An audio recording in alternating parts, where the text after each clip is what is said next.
It's Monday, the 24th of October, 2022. Welcome to the Fast Five by Fear and Greed, where we give you the top 5 business stories you need to know in just 5 minutes. I'm Michael Thompson, and good morning, Sean Aylmer. Good morning, Michael.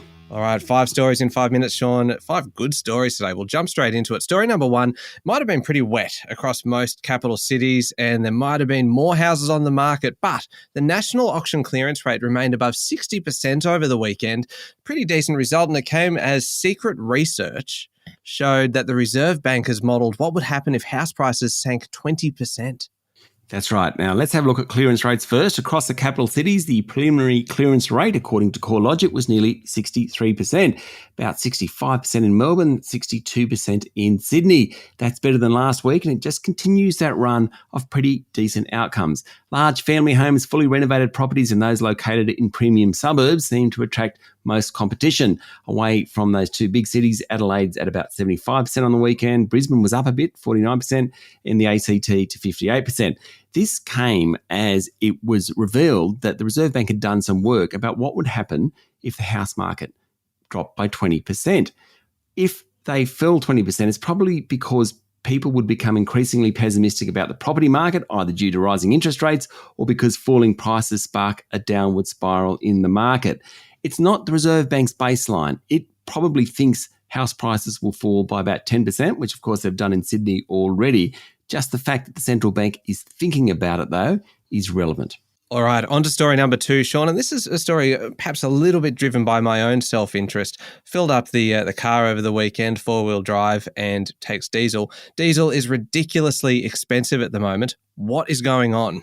Well, good question. Let me give you a little history first. Diesel is named after its inventor, German Rudolf Diesel. It's refined from crude oil and biomass materials. Now, obviously, it's used in light vehicles like yours, but mostly in heavy vehicles and as backup power sources as well.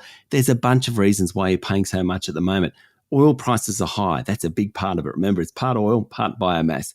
It's a global market, so events that happen in, let's say, France, such as the recent 3-week strike by diesel refinery workers, they went on strike over there.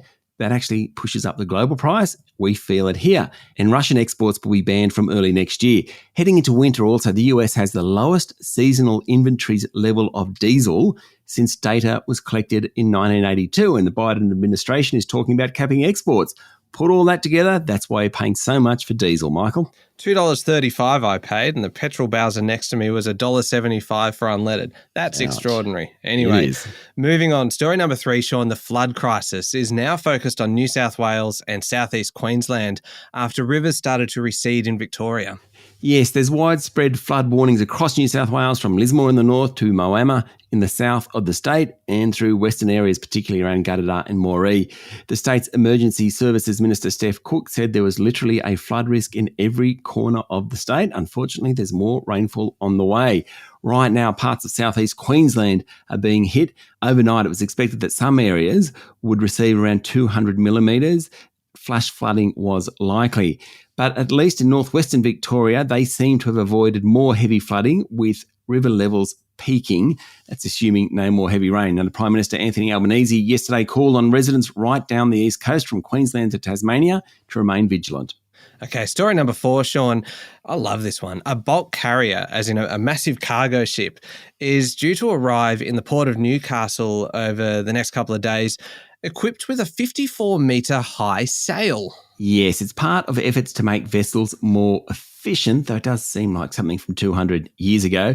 The Shofu Maru is on its maiden voyage from Japan, and it's expected to berth at Newcastle in the next couple of days. As you said, it will load about 100,000 tonnes of coal mined by BHP and head back to Japan. It's the first in the world equipped with a new type of hard sail known as Wind Challenger. Of course, the goal is to cut carbon emissions. I've seen a picture of it. It looks quite incredible. All right, can't wait to see it. Final story, Sean, number 5. The founder of Red Bull, Austrian billionaire Dietrich Mateschitz, has died aged 78. He was very much the face of Red Bull, which is actually an Austrian Thai conglomerate.